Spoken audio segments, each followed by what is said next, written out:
దాన్ని మీరు అడ్డుకుంటూనే ఉన్నారు. ఎందుకంటే ప్రతిపక్షంలో ఉన్నారు కాబట్టి మీరే పోరాటం చేశారు. దీంట్లో నొప్పుకున్నాం. మీ మైండ్ లో ఒక ప్రీ ఆక్యుపైడ్ విషయం మీద మీరు వచ్చి ఉంటాయి ఉండొచ్చు, కానీ నేను చెప్పింది పాత నేను అడుగుతున్నా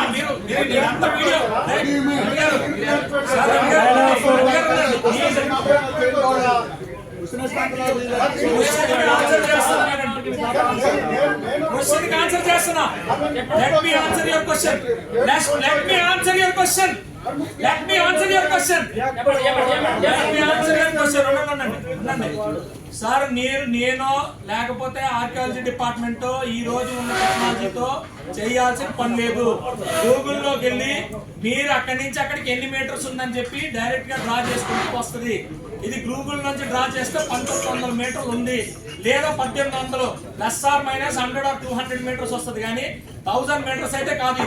ఇది ప్రైమరీ. అబ్సల్యూట్లీ. అరే ప్రైమరీ రిపోర్ట్. మీరు ఒక క్వశ్చన్ వేశారు రవి గారు, నేను ఆన్సర్ చేసినంత వరకు ఓపిక పట్టాలి కదా మీకు. మీరు ఆన్సర్ మీరు క్వశ్చన్ చేసినప్పుడు నేను ఆన్సర్ చేశాను. నేను ఆన్సర్ చేసినప్పుడు ఎందుకు ఓపిక పట్టలేదు? ఓకే, ఆయన ఏమన్నారంటే ఇందులో గ్రావెల్ అండ్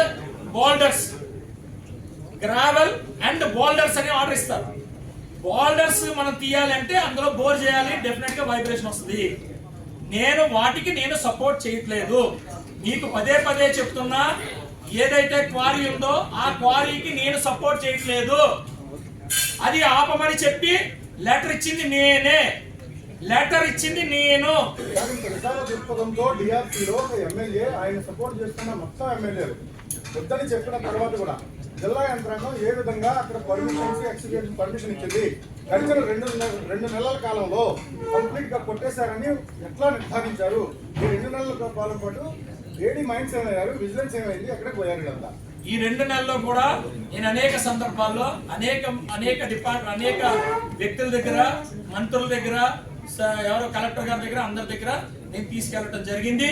నేను తీసుకెళ్లిన తర్వాతే ఒక కమిటీ వేయడం జరిగింది. ఈ సోకాల్డ్ ధర్మశ్రీ ఏదో చెప్తున్నాడు, నేను చెప్పిన తర్వాత ఉండండి. ఆ కమిటీ కూడా నేను చెప్పిన తర్వాత వేశారు కమిటీ. ఈ కమిటీ కూడా అండ్ ప్రిలిమినరీ రిపోర్ట్ ఏదైతే ఉందో, ప్రిలిమినరీ ఫైనల్ రిపోర్ట్ మనం కన్సిడర్ చేస్తాం, కానీ ప్రిలిమినరీ రిపోర్ట్ మీద అక్కడ సీజ్ చేయడం జరిగింది. మా ఎలమంచి వైఎస్ఆర్సీపీ పార్టీ కర్మగాలి అది కానీ అక్కడి నుంచి చోడవరం నుంచి తోసేస్తే ఇక్కడికి వచ్చి మాట్లాడుతున్నాడు. అతగాడికి డెఫినెట్ గా నువ్వు సమాధానం చెప్పాల్సిన పరిస్థితి అయితే వస్తుంది. ఈ రోజు నువ్వు డెఫినెట్ గా సమాధానం చెప్పాలి.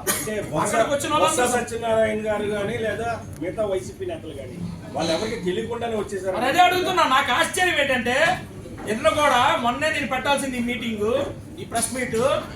అరే బొత్స సత్యనారాయణ ఆయననే అనుకుంటాడు నేను ముఖ్యమంత్రి క్యాండిడేట్. తాడు పంగరం లేనోడు చెబితే అతను ఎలా వచ్చాడు? వైఎస్ఆర్సీ ఇప్పుడు 1924 మధ్యలో ఇలా